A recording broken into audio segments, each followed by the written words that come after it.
अस्सलामुअलैकुम। अदबिस्तान में खुश आमदीद।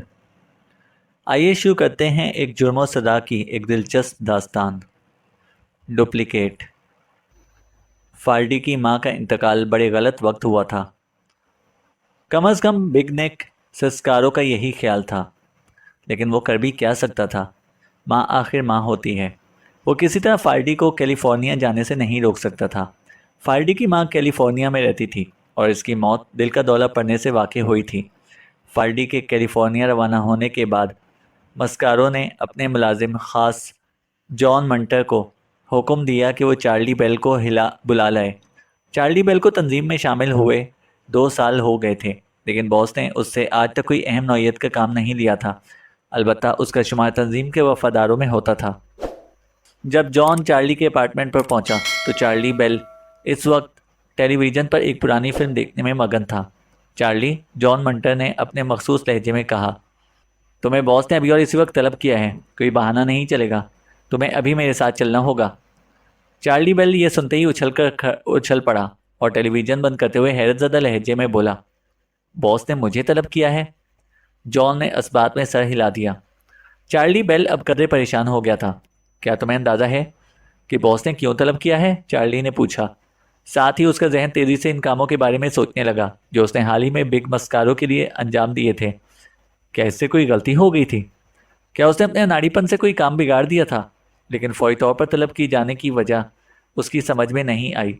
जॉन बोला, मुझे तो सिर्फ इतना बताया गया है कि फाल्डी की बूढ़ी माँ का अचानक इंतकाल हो गया है और फाल्डी तदफीन के इंतजामात में के सिलसिले में कैलिफोर्निया चला गया है। लिहाजा बॉस ने तुम्हें फ़ौरन तलब किया है। अब तुम बताओ कि चलना चाहते हो कि नहीं? क्यों नहीं चलना चाहता? चार्ली ने तेज़ी से जवाब दिया। ज़रा मुझे अपना रेनकोट तो ले लेने दो। उसकी बेचैनी अब कदरे जोश में बदल चुकी थी। शायद बिग मस्कारो मुझे ऐसा काम सुपुर्द करना चाहता हो जो वो फाल्डी से लेना चाहता था। चार्ली ने सोचा। फिर इसने अपना रेनकोट पहना और तेज तेज कदमों से जॉन के पीछे चल पड़ा। वो दोनों खामोशी से बाहर खड़ी प्लाई माउथ में सवार हो गए। हल्की बारिश का जो सिलसिला दिन भर वक्फे वक्फे से जारी रहा था, अब मूसलाधार बारिश में तब्दील हो चुका था। जॉन ने प्लाई माउथ का एक झटके से आगे बढ़ा दिया। कुछ देर बाद उसने कार बेस्ट शॉट बार के सामने रोक दी। यहाँ? चार्ली ने कदरे हैरतज़दा लहजे में कहा। मेरा ख्याल था कि तुम शायद मुझे बिग मस्कारो के ठिकाने पर लेकर जाओगे। ये बिग मस्कारो का ठिकाना है, जॉन ने दांत निकालते हुए कहा। या तुम इसके ठिकानों में से एक कह सकते हो। जॉन ने गलत नहीं कहा था।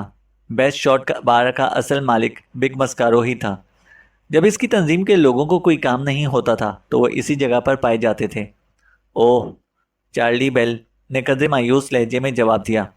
वो बॉस का शानदार अपार्टमेंट देखने के एक अरसे से ख्वाहिशमंद था। वो कार से उतर पड़ा। दाहिने हाथ के आखिरी बूथ में बॉस तुम्हारा मुंतज़िर होगा, जॉन ने एक कहा और एक झटके से कार आगे बढ़ा दी। चार्ली बेल बार में दाखिल हुआ और सीधा इस हिस्से की जानिब चल पड़ा जिधर बूथ बने हुए थे। जब इसे दाहिनी सिमत के आखिरी बूथ का दरवाज़ा खोला तो बिग मस्कारो को अपना मुंतज़िर पाया। 6 फीट 4 इंच कामत और 250 पाउंड वजनी बिग मस्कारो हस्बे मामूल स्याह सूट और स्याह जूते पहने हुए था। इसके मुकाबिल मेज़ पर सादे पानी और सोडे की बोतल रखी हुई थी। बिग मस्कारो ना सिर्फ खुद शराब नोशी से परहेज़ करता था, बल्कि अपने गिरोह के लड़कों को भी यही मशवरा दिया करता था। लेकिन गिरोह के लड़के इसके मशवरे पर कोई ध्यान नहीं देते थे। तंजीम की जानिब से गिरोह के लोगों को पीने पिलाने की खुली छूट मिली हुई थी, इसलिए लड़के बॉस के मशवरे पर अमल करने की बजाय दिल खोलकर शराब नोशी किया करते थे। चार्ली बेल ब्लैक एंड वाइट का शिदाई था। चार्ली बेल बूथ में दाखिल हो गया और बिग मस्कारो के मुकाबिल एक खाली कुर्सी पर बैठ गया। हाय चार्ली, बिग मस्कारो ने अपने मखसूस लहजे में कहा। जॉन ने मुझे बताया कि तुमने बुलाया है, चार्ली ने कहा। मैंने यह सुनते ही फ़ौरन चल पड़ा। बिग मस्कारो ने इस बात में सर हिला दिया और अपनी फौलादी नज़रें चार्ली के चेहरे पर गाड़ दी। जब खामोशी तवील हो गई और बिग मस्कारो की नज़रें मुस्तकिल जमी रहीं तो चार्ली बेचैन हो गया। इसे कुर्सी पर पहलू बदलना शुरू कर दिए। बिलाखिर बिग मस्कारो ने खामोशी तोड़ने में पहल की और बोला, फाल्डी की माँ गुज़िश्ता एक हफ्ते मर सकती थी, या फिर उसे एक हफ्ते इंतज़ार करना चाहिए था, लेकिन इस बुढ़िया को आज ही के दिन मरना बाकी रह गया था। बिग मस्कारो ने कहा। चार्ली कोई जवाब ना दे सका। फाल्डी कैलिफोर्निया चला गया है, इसलिए मैंने तुम्हें ख़ास तौर पर तलब किया है, बिग मस्कारो ने कहा। चार्ली सर हिलाकर रह गया। अलबत्ता दिली दिल में वो बहुत खुश हो रहा था। अब चूंकि फाल्डी यहाँ पर मौजूद नहीं, इसलिए इसके सुपुर्द जो अहम काम किया गया था वो तुम्हें करना होगा, बिग मस्कारो ने कहा। वो काम ऐसा है कि इस सिलसिले में फाल्डी की वापसी तक इंतजार नहीं किया जा सकता, मस्कारो बोला। वो काम किस नौयत का है? चार्ली ने पूछा। काम सिर्फ इतना है कि तुम्हें मेरे खास प्यांबर की हैसियत से फ्रांस जाना होगा, बिग मस्कारो ने कहा। फ्रांस? चार्ली ने बेसाख्ता लहजे में कहा। इसकी हैरत इसके लहजे से अयां थी। हाँ, फ्रांस, बिग मस्कारो ने मुस्कुराते हुए कहा। मुस्कुराते वक्त बिग मस्कारो के होठों के गिर्द हल्की सी झुर्रियां पड़ जाती थीं। अलबत्ता इसकी फौलादी आंखें हर किस्म के जज्बात से आरी रहती थीं। क्या तुम्हें कभी फ्रांस जाने का इत्तेफाक हुआ है? नहीं, मैं तो आज तक यूरोप भी नहीं गया, चार्ली ने जवाब दिया। तो फिर तुम्हें यह मौका ज़रूर मिलना चाहिए, बिग मस्कारो ने कहा। फ्रांस एक उम्दा मुल्क है और तुम्हें ज़रूर पसंद आएगा। फाल्डी को बहुत पसंद है, ख़ासतौर पर तातीलात गुजारने के लिए फ्रांस से बेहतर कोई जगह नहीं, बिग मस्कारो ने कहा। लेकिन मुझे फ्रांसीसी ज़बान बिल्कुल नहीं आती, चार्ली ने कदरे परेशान से लहजे में कहा। फाल्डी को कब आती है? ये कोई मसला नहीं, 5 साल से बड़ी उम्र का हर फ्रांसीसी अमरीकी ज़बान बोल सकता है, बिग मस्कारो ने कहा। यह तो बहुत अच्छी बात है, चार्ली ने इत्मीनान का सांस लेते हुए कहा। वरना मुझे डर था कि कहीं फ्रांसीसी ज़बान से नाबलद होने की वजह से मैं काम ना बिगाड़ बैठूं। क्या यही काम पहले फाल्डी सर अंजाम दिया करता था? चार्ली ने पूछा। हाँ, बिग मस्कारो ने सर हिलाते हुए कहा। वो इससे कबल 2 या 3 बार फ्रांस जा चुका है, लेकिन इस कमबख्त बुढ़िया को भी इसी मौके पर मरना था, बिग मस्कारो बोला। मुझे इल्म नहीं था कि फाल्डी तुम्हारे लिए फ्रांस भी जा चुका है, चार्ली ने कहा। तुम्हारे इल्म में ये बात लाना इसलिए ज़रूरी नहीं था कि तुम्हारा इस मामले से कोई ताल्लुक नहीं था, बिग मस्कारो ने तिरछी निगाहों से उसे देखते हुए कहा। लेकिन अब तो ताल्लुक हो गया है, चार्ली ने कदरे दिलेरी का मुजाहरा करते हुए कहा। हाँ, ये बात भी तुम ठीक कह रहे हो, बिग मस्कारो ने जवाब दिया। चूंकि अब तुमने फाल्डी की जगह ले ली है, इसलिए ये मामला सरासर तुम्हारा है। क्या तुमने फ्रांस में नाइस नामी जगह का नाम सुना है? बिग मस्कारो ने पूछा। गालिबन ये फ्रांस के जनूबी हिस्से में किसी जगह वाक़ है, चार्ली ने जवाब दिया। हाँ, ये शहर बहीरा रूम के किनारे आबाद है, बिग मस्कारो ने कहा। तुम्हें नाइस नामी इसी जगह पर जाना है, चार्ली। मुझे खुद भी आज तक इस जगह जाने का इत्तेफाक नहीं हुआ, लेकिन मैंने सुना है कि वहाँ पर ना सिर्फ फ्लोरिडा की मानंद खुशगवार धूप फैली रहती है, बल्कि खुलेआम कुमारबाजी भी होती है। इनके अलावा वहाँ कुदरती मनाजिर भी बहुत हैं, बिग मस्कारो ने बताया।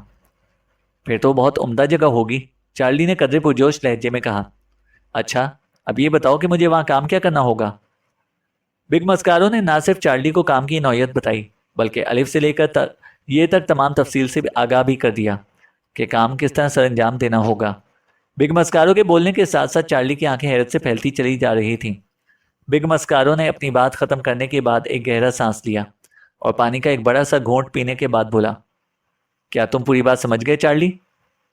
चार्ली ने असबात में सर हिला दिया। इसकी आंखों में ख़ास चमक उभर आई थी। मैं ये काम निपटा सकता हूँ बॉस, चार्ली ने कदरे पुरजोश लहजे में कहा। लेकिन ये कहते हुए इसकी आवाज़ एक लम्हे के लिए मध्यम सी पड़ गई। फिर इसने हिम्मत करते हुए वो सवाल पूछ ही लिया जो बड़ी देर से इसके दिमाग में कुलबुला रहा था। तुमने इस काम के लिए मेरा ही इंतखाब क्यों किया? बॉस, ग्रोह के दूसरे लड़के मेरे मुकाबले में कहीं ज़्यादा तजर्बा रखते हैं, चार्ली ने कहा। इसकी 2 वजूहात हैं, बिग मस्कारो ने मुलायम लहजे में जवाब दिया। सबसे अहम वजह तो यह है कि तुम अपनी शक्ल और हुलिये फाल्डी के कज़न या भाई लगते हो। क्या तुमने कभी इस बात पर ध्यान नहीं दिया? बिग मस्कारो बोला। नहीं, चार्ली ने बेसाख्ता नफ़ी में सर हिलाया। वो ये सुनकर खुद भी हक्का बक्का रह गया था। तो फिर ज़रा बाहर तक जाओ, अपने और मेरे लिए नए जाम तैयार करके लाओ, और वहाँ जाकर कद्दे आदम आईने में अपने अक्स का जायज़ा भी लेते आना, बिग मस्कारो बोला।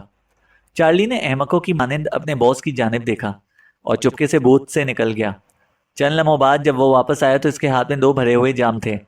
हाँ, चार्ली ने एतराफ़ किया। मेरा ख्याल है कि तुम ठीक कह रहे हो, हम दोनों में कदरे मुशाबहत है। कदरे नहीं, बल्कि बहुत ज़्यादा मुशाबहत है।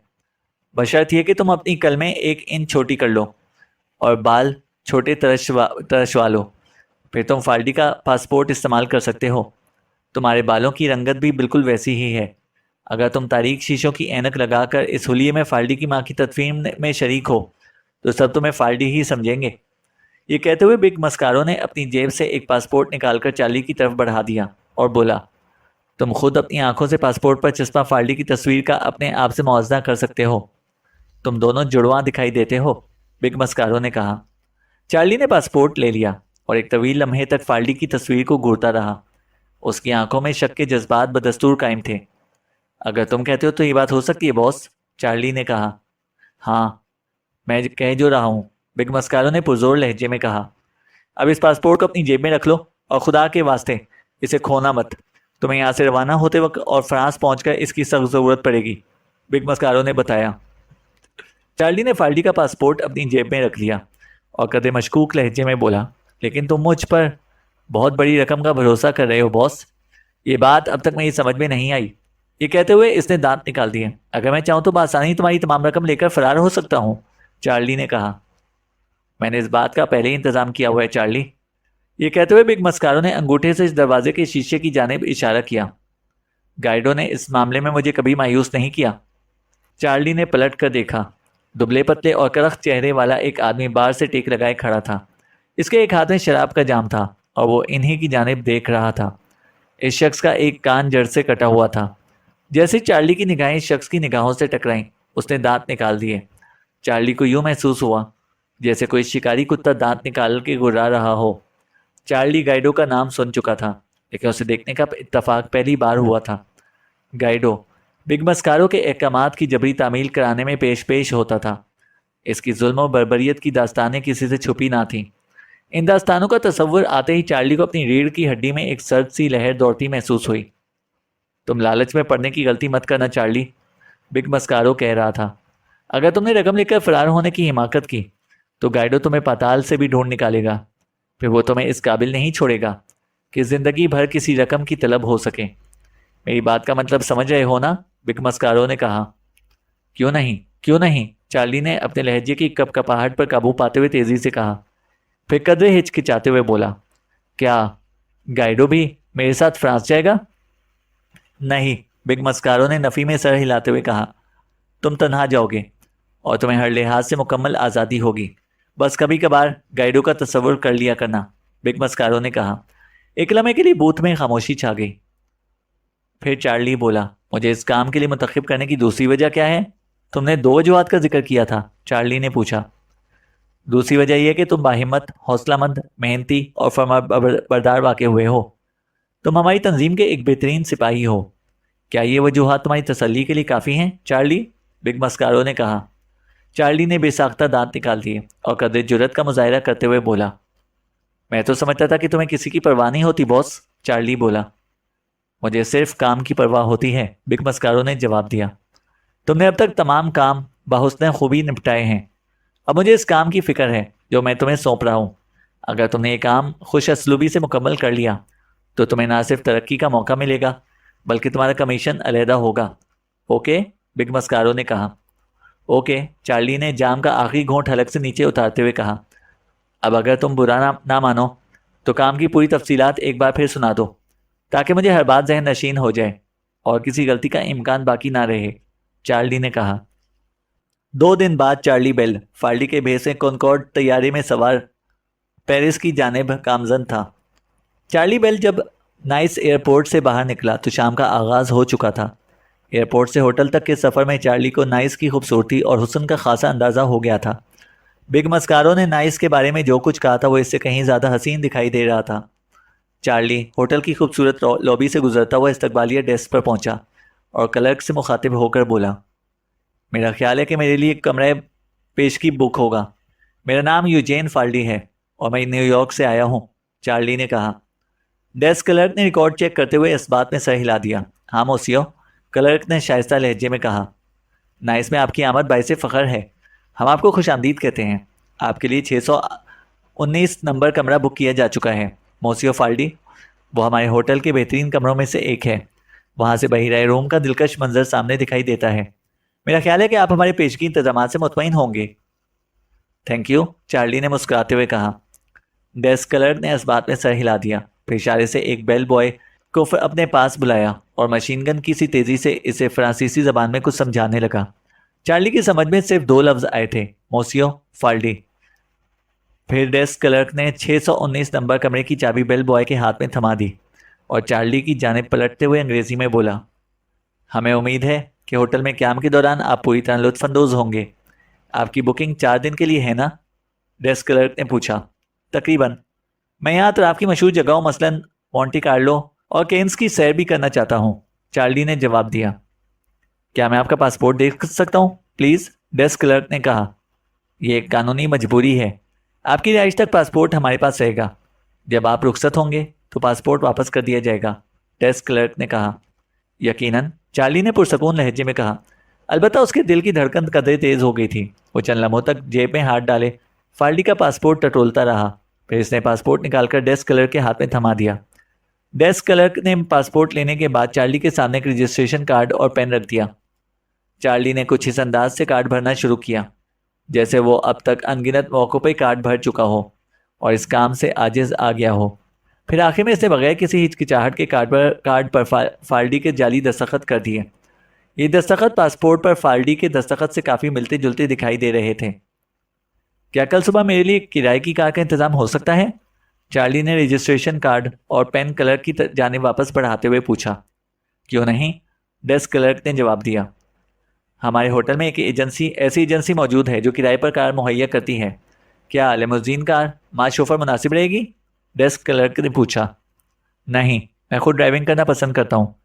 इसमें एक तरह से आज़ादी का एहसास होता है, चार्ली ने जवाब दिया। तो फिर ऑटोमेटिक शिफ्ट गियर वाली रेनॉल्ट ठीक रहेगी? क्लर्क ने पूछा।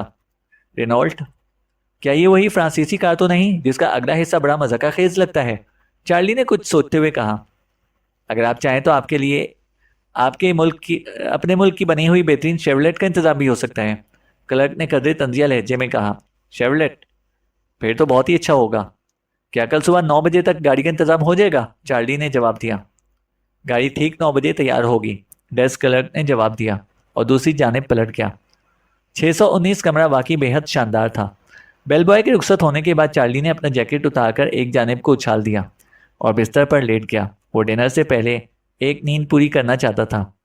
चार्ली अगले रोज़ सुबह 9 बजे जब नीचे पहुंचा तो कार तैयार खड़ी थी। कार रेंटल एजेंसी ने चार्ली की रहनुमाई के लिए कई नक्शे कार में रख दिए थे। चार्ली अपने साथ एक गाइड बुक भी लेकर आया था। फिर वो सैर करने निकल खड़ा हुआ। सबसे पहले उसने मोंटी कार्लो का रुख किया। रास्ते में उसने इज़े नामी तारीखी शहर में मुख्तसर सा क़याम किया और दोपहर तक मोंटी कार्लो पहुंच गया। दोपहर का लंच इसने मोंटी कार्लो के मशहूर कैफ़े डी पेरिस में किया था। लंच के बाद वो साइली सड़क के रास्ते मेंटन की जानिब चल पड़ा। फिर बोडी गिरा और सान रीमो की सैर करता हुआ दोबारा मोंटी कार्लो पहुंच गया। उसे 1 घंटा मोंटी कार्लो के कैसीनो में गुजारा। इस दौरान वो रोलेट के गेम में 500 फ्रैंक हार चुका था। फिर रात गए तक वो वापस नाइस अपने होटल पहुंच गया। वो बुरी तरह से थक चुका था। इसने हल्का सा डिनर किया और बिस्तर पर लेटते ही गहरी नींद सो गया। चार्ली दूसरे रोज़ सुबह सवेरे ही मगरिब की सिमत लेक्सन की जानिब चल पड़ा। फिर वहाँ से शुमाल में वाक़ कदीम तारीखी गांव सेंट पॉल डी वेनिस की सियाहत करता हुआ मगरिब में वाक़ गराज नामी शहर पहुँच गया, जो गाइड बुक के मुताबिक फूलों की खुशबू का शहर कहलाता था। इस शहर में फूलों से तैयार करदा परफ्यूम्स के कई कारखाने थे और पूरा शहर फूलों की खुशबुओं से महकता रहता था। गराज से निकलकर चार्ली पहाड़ी रास्तों से होता हुआ दोबारा समुंदर के किनारे तक आ गया और फिर समुंदर के किनारे किनारे चलता हुआ केन्स पहुंच गया। इस वक्त दोपहर हो चुकी थी। इसने अपनी कार एक पब्लिक पार्किंग लॉट में खड़ी कर दी और पैदल टहलने निकल खड़ा हुआ। लोक्राइजेट के इलाके से गुजरते हुए उसकी निगाह एक ऐसी दुकान पर पड़ी जिस पर आलमगीर शोहरत के पेरिसियन ज्वेलर्स की ब्रांच का बोर्ड नस्ब था। चार्ली बिला सोचे समझे इस दुकान में जा घुसा। इसने एक पतली सी दस्ती घड़ी खासे महंगे दामों में ख़रीद ली। कीमत अदा करते वक्त इसे अपना ये फेल मुजरिमाना महसूस हुआ कि वो बिग मस्कारो की दी हुई रकम इतनी बेदर्दी से खर्च कर रहा है। लेकिन फिर इसके कानों में बिग मस्कारो के वो अल्फाज गूंजने लगे जो उसे चार्ली के न्यूयॉर्क से रवाना होने से कबल हवाई जहाज़ का टिकट देते हुए कहे थे। तुम्हें हर मकाम पर यही तासुर देना है कि तुम एक दौलतमंद अमरीकी सयाह हो, इसलिए तुम्हारा हर अमल फर्स्ट क्लास होना चाहिए। चंद कदम दूर जाने के बाद चार्ली परफ्यूम की एक फैंसी दुकान पर रुक गया और फ्रांस के सबसे महंगे बाथ पाउडर के 4 डब्बे खरीद लिए। उसे काउंटर पर खड़ी प्यारी सी लड़की से कहा कि वो ये तोहफे अपनी सेक्रेटरी बहन, भतीजी और आंटी मार्था के लिए ख़रीद रहा है जो न्यूयॉर्क में रहती हैं। इस दौरान एक दूसरी सेल्स गर्ल जो इनकी बातें सुन रही थी शरीर लहजे में बोली, क्या आप अपनी बीवी के लिए कोई तोहफा नहीं खरीदेंगे मोसियो?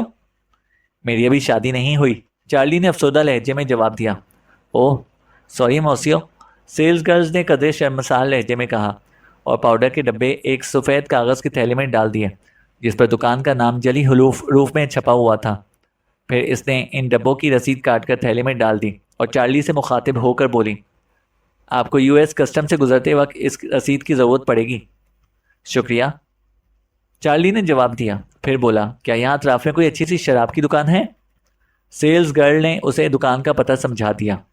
चार्ली दुकान से निकलकर सीधा वाइन शॉप पहुंचा और फ्रेंच कोगनेट की सबसे कीमती तरीन बोतल खरीद कर थैले में डाल ली। वो अब तक हर मौके पर अपने फर्स्ट क्लास होने का मुजाहरा कर चुका था। इसे तमाम चीज़ें कार की डिग्गी में बंद कर दी और साहिल की सैर करने चल पड़ा। जब रात का अंधेरा फैलना शुरू हुआ तो इसने गाइड बुक की मदद से शहर का सबसे महंगा रेस्टोरेंट तलाश किया और डिनर से फारिग होकर वापस नाइस की जानिब चल पड़ा। वो जब अपने होटल के कमरे में दाखिल हुआ तो इस वक्त रात के 10 बज रहे थे। इसने अपना लिबास तब्दील किया और अपने ट्रैवल अलार्म क्लॉक को 3 बजे पर सेट करने के बाद बिस्तर में जा घुसा। अलार्म की आवाज़ ने रात ठीक 3 बजे इसे बेदार कर दिया। चार्ली ने 2-3 अंगड़ाइयाँ ली और फिर तकलीफ़ के आलम में कराहने की मशक करने लगा। चंद लम्हों बाद इसने बिस्तर के सराहते रखे हुए टेलीफोन का रिसीवर उठाया और डेस्क क्लर्क का नंबर डायल किया। दूसरी जानिब से घंटी बजते ही फ़ोन उठा लिया गया। फिर डेस्क क्लर्क की आवाज़ उभरी। यस मोसियो, चार्ली कर रहा। फिर महीन आवाज़ में बोला, मेरी तबीयत ठीक नहीं, ऐसा महसूस हो रहा है जैसे दिल का दौरा पड़ा हो, ख़ास तौर पर सीने में शदीद दर्द हो रहा है। मुझे क्या करना चाहिए? हो सकता है ये कैफियत बदहज़मी की वजह से हो, डेस्क क्लर्क ने हौसला अफजा लहजे में जवाब दिया। चाहे वजह कुछ भी हो, मुझे इस वक्त मदद की सख्त ज़रूरत है, चार्ली ने दोबारा कराते हुए कहा। क्या होटल में कोई हाउस डॉक्टर मौजूद है?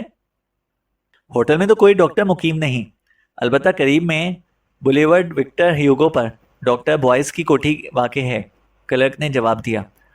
डॉक्टर बॉयस होटल के मंजूर करदा डॉक्टर हैं और बीमार मेहमानों के इलाज मुआलजे के लिए उन्हीं को तलब किया जाता है। आप अगर कहें तो इन्हें फ़ोन पर तलब किया जा सकता है, क्लर्क की आवाज़ आई। प्लीज़, चार्ली ने निढाल लहजे में कहा। उनसे कहना कि ज़रा जल्दी से आ जाएं, चार्ली ने कहा। 15 मिनट बाद चार्ली के कमरे के दरवाजे पर हल्की सी दस्तक हुई। अंदर आ जाओ, चार्ली ने कदरे ऊंची आवाज़ में कहा। दरवाज़ा लॉक नहीं है। दूसरे लम्हे दरवाज़ा खुला और डॉक्टर बॉयस अपना मेडिकल बैग उठाए कमरे में दाखिल हुआ। फिर उसने आहिस्तगी से दरवाज़ा बंद कर दिया। वो पस्ता कद और कदरे भारी भरकम जिस्म का मालिक था। उसके गाल सेब की मानंद सुर्ख थे और होंठों पर पेशा वराना मुस्कुराहट छाई हुई थी। अलबत्ता उसके लिबास से जाहिर हो रहा था कि वो बिस्तर से उठते ही सीधा इधर चला आया है। चार्ली के बिस्तर के नज़दीक पहुंचकर उसने अपना स्याह बैग बिस्तर के किनारे पर रख दिया और कदरे शगुफ्ता अंग्रेज़ी में बोला, डेस्क क्लर्क ने मुझे बताया कि तुम्हारी तबीयत ठीक नहीं। चार्ली बेसाख्ता कर रहा उठा। फिर असबात में सर हिलाते हुए बोला, यहाँ। फिर से अपने सीने पर हाथ रखा और बोला, मुझे यहाँ शदीद दर्द महसूस हो रहा है। अच्छा, अभी देख लेते हैं, डॉक्टर बॉयस ने अपना मेडिकल बैग खोलते हुए कहा। फिर से बैग में से स्टेथोस्कोप निकाला और चार्ली की कमीज़ के बटन खोलकर इसके सीने और पेट का मुआयना शुरू कर दिया। डॉक्टर बॉयस मुकम्मल तवज्जो से इसका मुआयना कर रहा था। पहले इसने स्टेथोस्कोप से जिस्म के मुख्तलिफ हिस्सों को चेक किया, फिर इसके जिस्म का टेम्परेचर लिया और आखिर में ब्लड प्रेशर के आले से खून का दबाव नोट किया। मुआयने के दौरान में डॉक्टर बॉयस बिल्कुल खामोश रहा।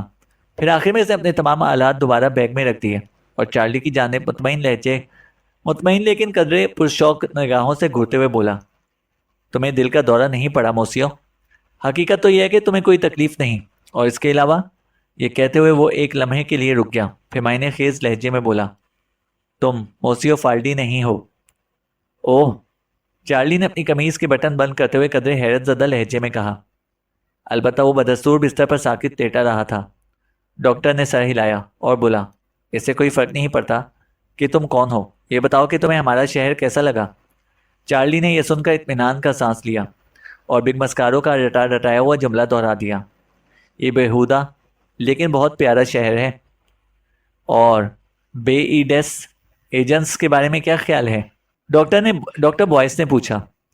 मैं प्रोमेनेड ऑफ इंग्लिश के मुकाबले में एंजल्स ऑफ द बे ही को तरजीह देता हूँ, चार्ली ने बिग मस्कारो के बताए हुए शनाख्ती जुमले का बकिया हिस्सा दोहराते हुए कहा। बहुत उम्दा। डॉक्टर बॉयस अब खुलकर मुस्कुराया था। मोसियो फाल्डी को क्या हुआ? डॉक्टर ने पूछा। उसकी माँ का अचानक इंतकाल हो गया है, लिहाजा मुझे उसकी जगह आना पड़ा, चार्ली ने बिस्तर पर बैठते हुए कहा। मुझे चार्ली बेल कहते हैं। साथ ही चार्ली ने मुसाफे के लिए हाथ बढ़ा दिया। इन दोनों ने बड़ी गर्मजोशी के साथ मुसाफा किया। तुमसे मिलकर बड़ी खुशी हुई। डॉक्टर ने रटा रटाया जुमला दोहरा दिया। क्या तुमने एक दौलतमंद सयाह का किरदार बिल्कुल इसी अंदाज से अदा किया है जैसा कि हमने दरख्वास्त की थी? अगर मैं ये किरदार किसी फिल्म के लिए अदा करता तो शायद मेरा नाम ऑस्कर अवार्ड की नामजदगी में शामिल होता, चार्ली ने जवाब दिया। मोंटी कार्लो, केन्स, नाइस, किस जगह मैंने खुद को फर्स्ट क्लास जाहिर नहीं किया। ये कहकर वो एक लम्हे के लिए रुक गया, फिर बोला, भला ये सयाह का भेस बदलने और इतना लंबा चक्कर चलाने की क्या तुक थी? क्या ये हम सब के लिए आसान बात ना होती कि मैं सिर्फ एक रात के लिए होटल में क्याम करता, फिर रात को ही मुझे तकलीफ की शिकायत होती और मैं तुमसे माल लेकर सुबह सवेरे यहाँ से निकल जाता। तुम रात ही मेरा इलाज कर देते और दूसरे दिन दोनों अपने अपने ठिकानों पर चले जाते, चार्ली ने कहा।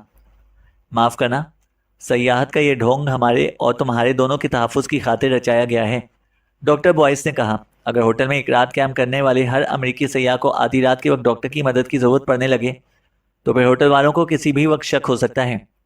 क्यों, तुम्हारा क्या ख्याल है? डॉक्टर बॉयस ने कहा। चार्ली ने हैरत से डॉक्टर की जानिब देखा और फिर बोला, तुम्हारा मतलब है कि होटल इस मामले में मुलव्विस नहीं है? होटल तो कुजा, नायब डेस्क क्लर्क को तक को मामले की हकीकत का इल्म नहीं। हम इस कारोबार में इंतहाई राजदारी से काम लेते हैं, डॉक्टर ने कहा। अच्छा, चार्ली ने हैरत से जवाब दिया। लेकिन क्या होटल वालों को ये बात अजीब नहीं लगी कि जब भी यूजेन फाल्डी नामी अमेरिकी सयाह इस होटल में क्याम करता है, इसे नेस्फ शब के बाद अचानक डॉक्टर की मदद की ज़रूरत पेश आ जाती है? चार्ली ने कहा। डॉक्टर बॉयस ये सुनकर बेसाख्ता एक कहका बुलंद किया। तुम बात पूरी तरह समझे नहीं मोसियो। फाल्डी अपने साबका दौरों में कभी इस होटल में क्याम नहीं किया। अलबत्ता वो इसी इलाके के ऐसे ही होटलों में ठहरता रहता है कि जहां रात के वक्त बीमार पड़ने वाले मेहमानों की देखभाल भी मेरे जिम्मे होती है। मेरा ख्याल है कि अब तुम सूरत हाल समझ गए होगे। ओह, चार्ली के होंठ सिकड़ गए। तो फिर तुम्हें रात में बहुत कम सोना नसीब होता होगा डॉक्टर, चार्ली ने कहा। मैं अपनी नींद पूरी कर लेता हूँ। अलबत्ता जब कभी नींद खराब होती है तो मुझे इसका भरपूर मुआवजा मिल जाता है, डॉक्टर ने मायने खेज अंदाज में मुस्कुराते हुए कहा। तुम अंदाज़ा लगा सकते हो कि हमारे लिए पुरपेच रास्ता इख्तियार करना क्यों ज़रूरी है। मोसियो मस्कारो के अलावा भी हमारी तैयार करदा मसनूआत के और बहुत से गाहक मौजूद हैं, डॉक्टर बॉयस ने कहा। अब मैं समझ गया, चार्ली ने सर हिलाते हुए कहा। वैसे मैंने ये सयाह का रूप धारकर सैर तफरी का भरपूर लुत्फ उठाया है। ये सयाहत जिंदगी भर मुझे याद रहेगी, चार्ली ने कहा। मुझे खुशी है कि तुम बोर नहीं हुए, डॉक्टर ने कहा। चूंकि मुझे घर वापस जाकर नींद पूरी भी करनी है, लिहाजा मुनासिब यही है कि अब ज़रा बिजनेस की बात भी हो जाए, डॉक्टर बोला। क्यों नहीं, चार्ली ने संजीदा लहजे में जवाब दिया। क्या तुम्हारे पास मेरी बीमारी की सही दवा मौजूद है डॉक्टर? चार्ली ने कहा। बशर्त यह कि तुम्हारे पास मेरी दवा की सही कीमत मौजूद हो, डॉक्टर ने मखसूस लहजे में जवाब दिया। चार्ली ने पैरों की जानिब से बेड का गद्दा उठाया और चमड़े का एक चौड़ा सा बेल्ट जिसमें रकम रखने के लिए जिप लगी हुई थी और जो कमर के गिर्द बांधा जाता था, निकालकर डॉक्टर के सामने रख दिया। ये बेल्ट न्यूयॉर्क से रवाना होने से कबल इसने अपनी कमर के गिर्द बांध दिया था और होटल में पहुंचकर ही इसे उतारने में कामयाब हुआ था। इस डॉक्टर बॉयस ने अपना मेडिकल बैग खोलकर इसमें हाथ डाला और कुछ टटोलने लगा। चार्ली के कानों में किसी खटके की आवाज़ सुनाई दी। चंद लम्हों बाद जब डॉक्टर ने अपना हाथ बाहर निकाला तो इसमें सेलोफीन में लिपटा हुआ एक पैकेट दिखाई दिया जो शक्कर के एक पौंड के पैकेट से मिलता जुलता था, लेकिन पैकेट में बंद सफ़ेद रंग की पाउडर नुमा शय शक्कर हरगिज़ नहीं थी। डॉक्टर बॉयस ने बेल्ट उठाते हुए वो पैकेट चार्ली की जानिब बढ़ा दिया। चार्ली ने अपनी उंगली की पोर ज़बान से लगाकर गीली की और थैली में से सफ़ेद पाउडर के चंद जर्रे निकाल कर ज़बान पर रख लिए। इन जर्रों को चखने के बाद चार्ली ने तारीफ़ी अंदाज में सर हिलाया और बोला, ये दवा बिल्कुल सही है, 100% खालिस दिखाई देती है। डॉक्टर बॉयस इस वक्त बेल्ट की खुफिया जेब से 100 डॉलर के नोट निकालकर गिनने में मसरूफ़ था। इसे चार्ली के दिमाग पर एक लम्हे के लिए निगाह उठाकर इसकी जानिब देखा और बोला, ये 100% खालिस नहीं है मोसियो, अलबत्ता 90% खालिस ज़रूर होगी, लेकिन फिर भी। ये कहते हुए उसने एक कहका बुलंद किया और बोला, ये इसके मुकाबले में कहीं ज़्यादा खालिस है जो तुम्हारा मोसियो मस्कारो तैयार करने के बाद सड़कों और गलियों में फ़रोख्त करेगा। ये कहकर वो दोबारा नोट गिनने में मशगूल हो गया। कुछ देर बाद डॉक्टर बॉयस ने मुतमईन अंदाज में गहरा सांस लिया और खाली बेल्ट चार्ली को वापस करते हुए नोटों की गड्डियाँ अपने मेडिकल बैग के खुफिया खाने में जमाने लगा। दवा की कीमत भी बिल्कुल सही है, डॉक्टर ने कहा। चार्ली ने सफ़ेद पाउडर का पैकेट अपने तकिए के नीचे रख दिया और डॉक्टर से मुखातिब होकर बोला, तुम डेस्क क्लर्क से क्या कहोगे? यही कि मोसियो फाल्डी को बदहजमी की शिकायत थी और मैंने इसे मिक्सचर दे दिया है।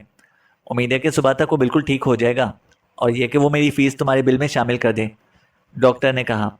फिर कदरे तौक़ुफ़ के बाद बोला, कल सुबह तुम्हारी फ़्लाइट किस वक्त रवाना होगी? 10:30 बजे, चार्ली ने बताया। सफ़र बखैर, डॉक्टर बॉयस ने कहा।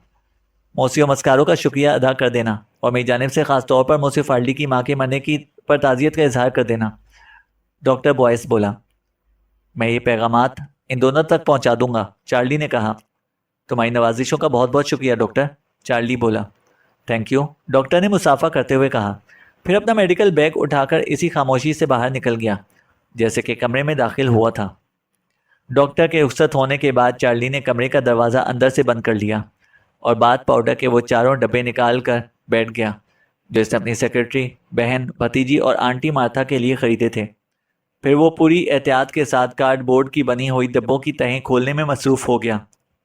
जब इसने डब्बों में भरा हुआ बाथ पाउडर सिंक में बहा दिया, जब डब्बे खाली हो गए तो इसने बाथ पाउडर की जगह सेलोफीन के पैकेट में मौजूद सफ़ेद पाउडर इन डब्बों में मुंतकिल कर दिया और शफाफ ग्लू की मदद से डब्बों की तहों को दोबारा जोड़ दिया। इस काम के दौरान इसने ख़ास तौर पर यह ख्याल रखा था कि पाउडर बॉक्स के ऊपर लगी हुई कागज़ की सील या पाउडर पफ अपनी जगह से हिलने ना पाए, ताकि अगर कोई डब्बों को खोल कर देखे तो इसे किसी किस्म का शुबा महसूस ना हो। वो ये काम निपटाने के बाद इसने एक तनकीदी निगाह इन डब्बों पर दौड़ाई।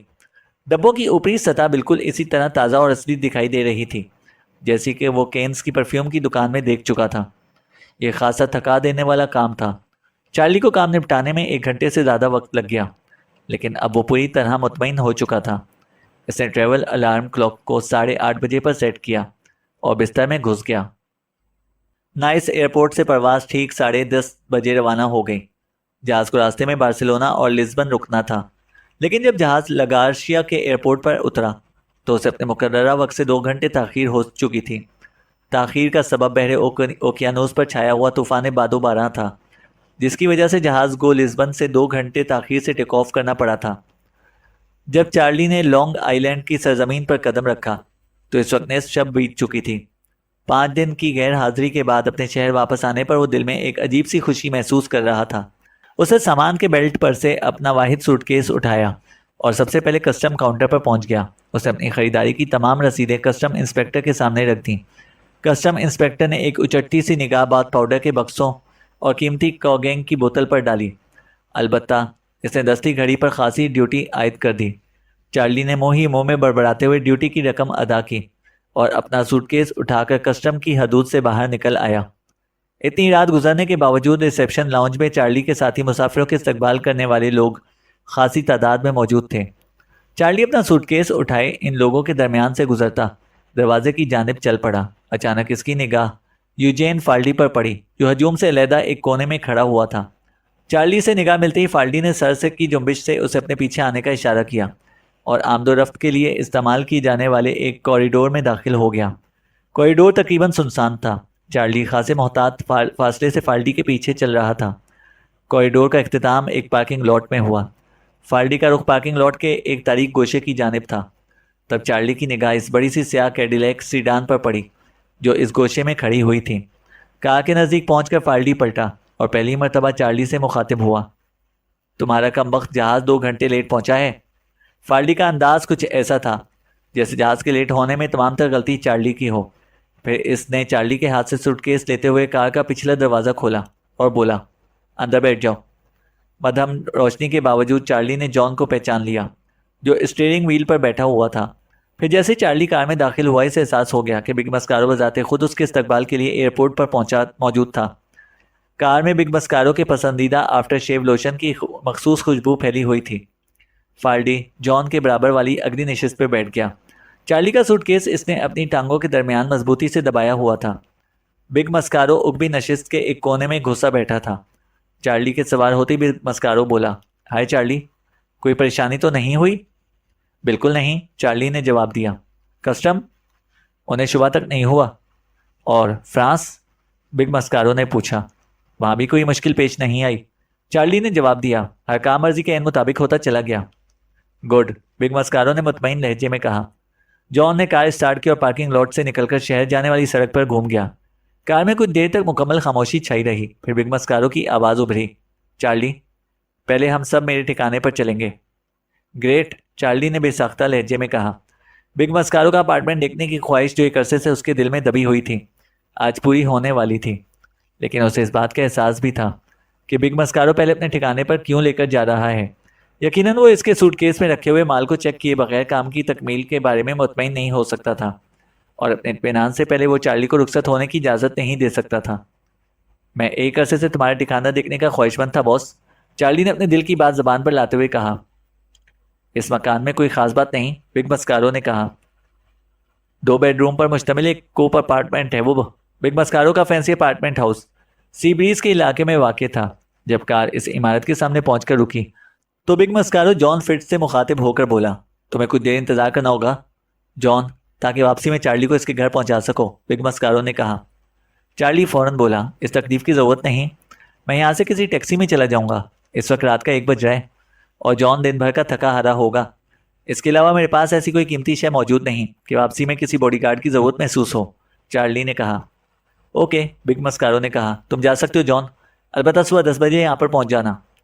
जॉन ने पलट कर बिग मस्कारो की जानिब देखा और कदरे मायने खेज लहजे में बोला, इस वक्त तुम्हें मेरी कोई ज़रूरत नहीं बॉस, फाल्डी मेरे साथ रहेगा। बिग मस्कारो ने जवाब दिया, गुड नाइट जॉन। फिर वो तीनों कार से उतरकर सेल्फ सर्विस लिफ्ट की जानिब बढ़ गए। चार्ली का सूटकेस बदस्तूर फाल्डी की तहवील में था। ऊपर पहुंचकर बिग मस्कारो ने चाबी की मदद से अपने अपार्टमेंट का ताला खोला और वो तीनों छोटी सी लॉबी को से होते हुए ड्राइंग रूम में पहुंच गए। बिग मस्कारो ने तमाम लाइटें ऑन कर दी। चार्ली ने अपार्टमेंट का जायजा लेना शुरू कर दिया। बॉस का कहना सही था, चार्ली ने सोचा, इस अपार्टमेंट में बज़ाहिर कोई ख़ास बात नहीं थी। बिग मस्कारो ने फाल्डी के हाथ से चार्ली का सूटकेस लेकर एक बड़े से सोफे के सामने पड़ी हुई कॉफ़ी टेबल पर रख दिया और इन्हें इशारा करते हुए बोला, बैठ जाओ लड़कों। चार्ली और फाल्डी एक किनारे पर पड़ी हुई कुर्सियों पर बैठ गए और बिग मस्कारो को देखने लगे, जो चार्ली का सूटकेस खोलने में मसरूफ़ था।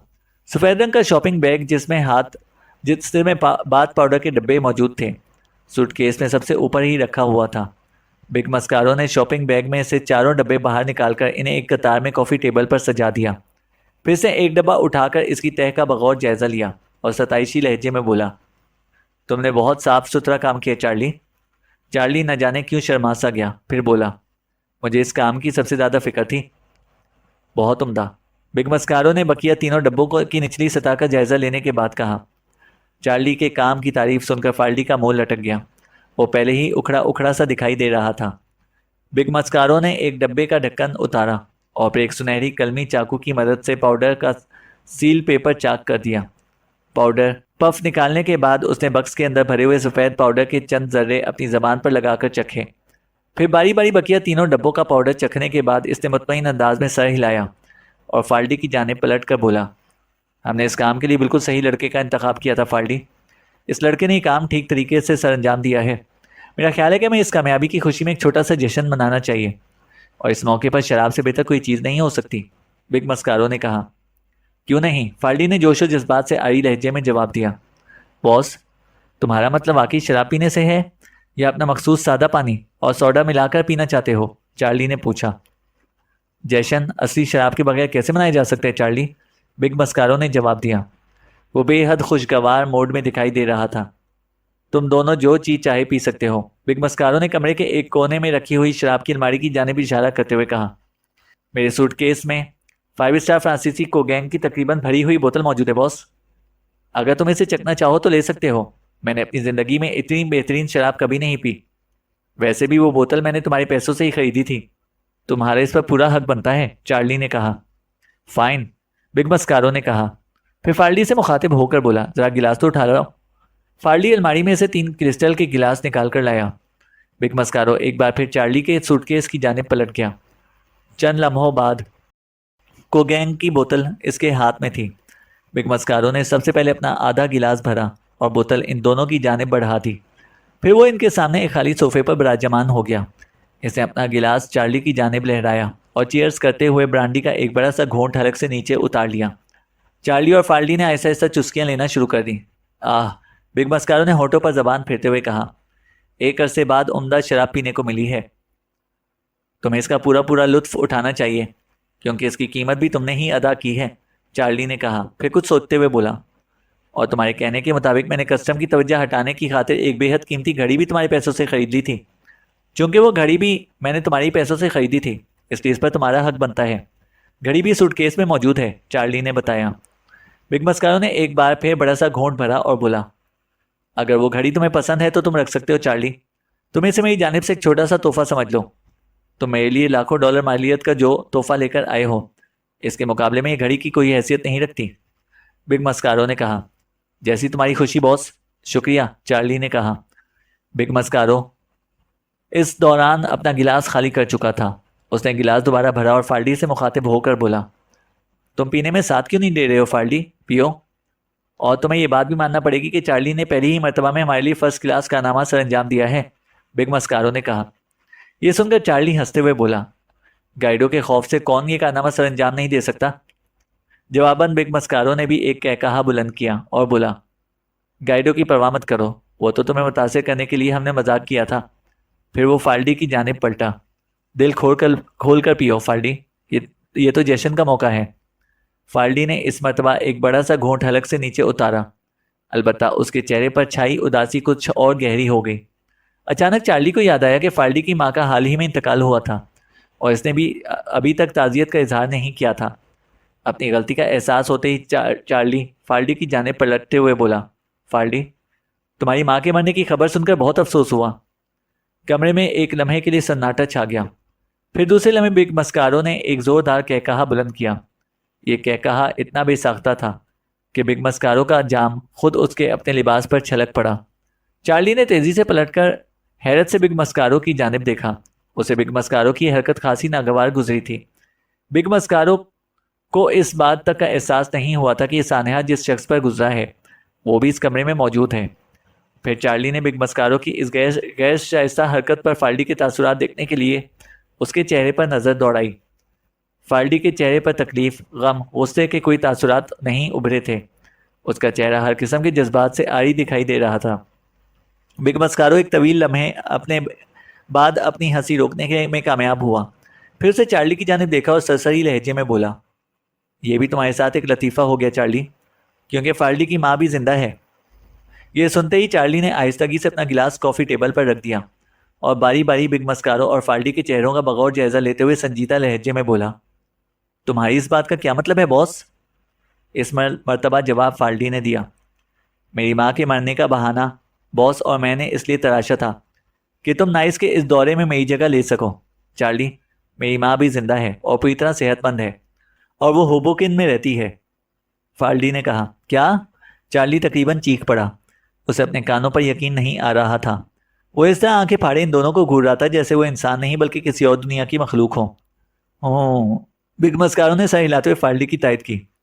हमें यहाँ मियामी में एक नया सप्लायर मिल गया है चार्ली। वो फ्रांसीसी सप्लायर के मुकाबले में सस्ता और सहल भी है। इसलिए तुम्हारा ये दौरा हमारे फ्रांसीसी दोस्त से माल की ख़रीदारी के सिलसिले की आखिरी कड़ी था। अब हमें माल की ख़रीदारी के लिए आइंदा कभी फ्रांस नहीं जाना पड़ेगा, बिग मस्कारो ने कहा। आखिरी दौरा? तो फिर इससे क्या फ़र्क पड़ता है? ये कहते हुए चार्ली फाल्डी की जानिब पलट गया। इस बार तुम फ्रांस क्यों नहीं गए? मुझे तुम्हारी जगह भेजने में क्या मसलहत थी? फाल्डी ने बिग मस्कारो की जानिब देखा और बोला, बॉस, क्या तुम इसे असल वजह बताना पसंद करोगे? अब चूंकि काम बखूबी निबट चुका है और ये बखैरो आफियत घर लौट आया है, इसलिए मेरे ख्याल से असल वजह बताने में कोई हर्ज नहीं। बिग मस्कारो ने कोगैंग का एक बड़ा सा घूंट हलक से नीचे उतारते हुए कहा, सबसे अहम बात तो यह कि हमने जो लाखों डॉलर मालियत का माल हासिल किया है, इसके लिए हमें एक ढेला भी खर्च नहीं करना पड़ा, सिवाय तुम्हारे दौरे के अखराजात के। चार्ली एक बार फिर हैरत के समंदर में गौते खाने लगा। मैं तुम्हारा मतलब नहीं समझा, चार्ली ने परेशान से लहजे में कहा। मैं डॉक्टर बॉयस को इस माल के बदले डॉलर की गड्डियों से भरा हुआ बेल्ट अपने हाथों से दिया था। फिर तुम ये कैसे कह सकते हो कि माल पर एक ढेला भी खर्च नहीं हुआ? बिग मस्कारो ने हल्का सा कहकहा बुलंद किया और रौनक भरी लहजे में बोला, तुम्हारे इस बेल्ट में जाली करेंसी नोट भरे हुए थे चार्ली। ओह, चार्ली ने सीटी बजाने के अंदाज में होंठ सुकेड़ लिए। फिर से आहिस्तगी से अपना गिलास उठाया और एक बड़ा सा घोंट हलक से नीचे उतार लिया। वो काफ़ी देर तक खामोश बैठा रहा। बिग मस्कारो और फाल्डी इस अंदाज से इसकी जानिब घूर रहे थे जैसे इस धमाके पर इसके शदीद रद्द अमल के मुंतज़िर हों। इनकी आंखों से शरारत सी टपक रही थी, लेकिन चार्ली ने किसी रद्दअमल का इजहार नहीं किया। वो एक तवील खामोशी के बाद आहिस्तगी से बोला, इसका मतलब है कि मुझे कुर्बानी का बकरा बनाकर भेजा गया था, ताकि अगर इस फ्रांसीसी डॉक्टर को नोटों के जाली होने का पता चल जाता तो मेरी गर्दन छुरी की जद में आ जाती। इस तस्वुर के साथ ही चार्ली को रीढ़ की हड्डी में सर्द सी लहर दौड़ती महसूस हुई। वो बआसानी फंस सकता था। ये इसकी खुशकिस्मती थी कि वो साफ बच निकलने में कामयाब हो गया। बिग मस्कारो बोला, इस मामले में किसी किस्म का रिस्क नहीं था चार्ली। इस फ्रांसीसी डॉक्टर को $100 के जाली नोट की शनाख्त नहीं। वो एक दरमियानी आदमी है और इन मामलों में बिल्कुल अहमक है। क्या तुम खुद 100 फ्रांक के असली और जाली नोट की में तमीज़ कर सकते हो? शायद ना कर सकूं, चार्ली ने हकीकत का एतराफ़ करते हुए कहा। लेकिन फिर भी, तो फिर इस बात को अक्सर फरामोश कर दो, क्या समझे? बिग मस्कारो ने इसकी बात काटते हुए तेज़ी से कहा। अगर फ्रांस में कोई गड़बड़ हो जाती तो इसमें फाल्टी की गर्दन फंसाने का रिस्क नहीं लेना चाहते थे। यही बात है ना? चार्ली ने बिग मस्कारो की बात अनसुनी करते हुए कहा। यकीनन, बिग मस्कारो ने शाने उचकाते हुए कहा। और क्या वजह हो सकती है?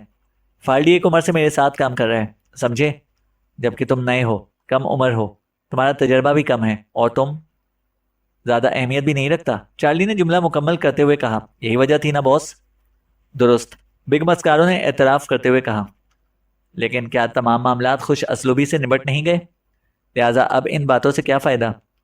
तुम्हें तुम्हारे हिस्से का पूरा कमीशन अलहदा से मिलेगा, फिर तंजीम में तुम्हारा ओहदा भी बढ़ जाएगा और आज के बाद से तुम इतने गैर अहम भी शुमार नहीं किए जाओगे। ये कहते हुए बिग मस्कारो ने दांत निकाल दिए। चार्ली चलना तो खामोशी से चुस्कियां लेता रहा, फिर होंठों पर फीकी सी मुस्कुराहट लाते हुए बोला, तुमने मुझे फांसने में कोई कसर नहीं छोड़ी थी, है ना? अब मैं खुद को इंतहाई अहमक और बेवकूफ़ तस्वुर कर रहा हूँ, लेकिन जिस अंदाज से काम बनते चले गए, मेरे ख्याल से ठीक ही हुआ। अब लकीर पीटने से क्या फ़ायदा? चार्ली ने कहा। गुड, बिग मस्कारो ने बेसाख्ता कहा। अब फाल्टी का पासपोर्ट इसे वापस कर दो, हम सब खुशी में शराब का एक और दौर चलाएंगे। मुझे तो माफ़ी रखो बॉस, चार्ली ने माजरत आमेज लहजे में कहा। मैं थक कर चूर चूर हो चुका हूँ। अब मैं घर जाकर एक हफ्ते तक इत्मीनान से सोना चाहता हूँ। क्या मैं टैक्सी के लिए फ़ोन कर सकता हूँ बॉस? फ़ोन डाइनिंग रूम के ताक में रखा हुआ है, बिग मस्कारो ने डाइनिंग रूम के दूसरे दरवाजे की जानिब इशारा करते हुए कहा। चार्ली कुर्सी से उठ खड़ा हुआ। इसने फाल्टी का पासपोर्ट निकालकर इसके हवाले किया और ड्राइंग रूम की जानिब चल पड़ा। कुछ देर बाद वो दोबारा ड्राइंग रूम में दाखिल हुआ और बोला, टैक्सी 10 मिनट तक यहाँ पहुँच जाएगी बॉस। ये कहकर वो अपना सूटकेस बंद करने में मसरूफ़ हो गया। इसने इजाज़त तलब निगाहों से बिग मस्कारो की तरफ देखा और अपना सूटकेस सोफे पर से उठाते हुए बोला, मैं कोगैंग की बोतल यहीं छोड़े जा रहा हूँ। ठीक है, बिग मस्कारो ने भराए हुए लहजे में जवाब दिया। गालिबन शराब ने उस पर अपना असर दिखाना शुरू कर दिया था। आखिर को उसकी कीमत भी तुमने मेरे ही पैसों से अदा की थी, बिग मस्कारो ने कहा। चार्ली ने बेसाख्ता कह कहा बुलंद किया। हाँ, जब ही तुम ही सबसे ज़्यादा इसे पी रहे हो। गुड नाइट, बिग मस्कारो ने कहा। गुड नाइट, चार्ली ने जवाब दिया और कमरे से बाहर निकल गया। 1 मिनट बाद ऑटोमेटिक सर्विस लिफ्ट उसे नीचे लॉबी में पहुंचा दिया। सी ब्रीज अपार्टमेंट्स की लॉबी में इन 3 अफराद के अलावा कोई जीरो दिखाई नहीं दे रहा था जो लिफ्ट के इंतज़ार में खड़े हुए थे। इनमें से एक, जिसके बालों की रंगत ग्रे थी और जो अपने साथियों के मुकाबले में अधेड़ उम्र और बारोब दिखाई दे रहा था, चार्ली के लिफ्ट से निकलते ही इसके करीब आ गया और सवालिया निगाहों से इसकी जानिब देखने लगा। चार्ली इस शख्स से मुखातिब होकर बोला, अपार्टमेंट नंबर 8, 110। जैक, दरवाज़ा लॉक नहीं है, तुम लोग बिला धड़क अंदर जा सकते हो। हमें जिस सबूत की ज़रूरत थी वो मैं वहीं हासिल कर चुका हूँ। इब्तिदा से आखिर तक हर बात टेप हो चुकी है। उधेड़ उम्र शख्स ने इस बात में सर हिला दिया। क्या इनकी जानिब से किसी किस्म की मज़ाहमत मुतवक्का है? वो दोनों फ्रांसीसी ब्रांडी के नशे में धुत पड़े होंगे, चार्ली ने जवाब दिया। उनके सामने में इस पर बात पाउडर के वो 4 डब्बे मौजूद होंगे जिनमें 20 औंस के करीब आसमानी रेत यानी हीरोइन भरी हुई है। वो इतनी रात गए अपने पुराने दोस्तों ड्रग इन्फोर्समेंट एडमिनिस्ट्रेशन की जानिब से छापा पड़ने का तस्वुर भी नहीं कर सकते। तुम इन्हें रंगे हाथों गिरफ्तार कर सकते हो, चार्ली ने कहा। थैंक यू चार्ली, अधेड़ उम्र शख्स ने सर हिलाते हुए कहा और अपने साथियों को लिफ्ट में दाखिल होने का इशारा किया। चार्ली बारी बारी रोशन होते हुए लिफ्ट के नंबरों को घूरता रहा। जब रोशनी 8 के हिस्से पर जम गई तो चार्ली ने इत्मीनान का एक गहरा सांस लिया और थके थके कदमों से टैक्सी की जानिब चल पड़ा। कुछ देर बाद दिन भर का धक्का मांदा महकमा इंसदादे मंशियात का एजेंट चार्ली बेल फर्राटे भरती हुई टैक्सी में गहरी नींद सो रहा था।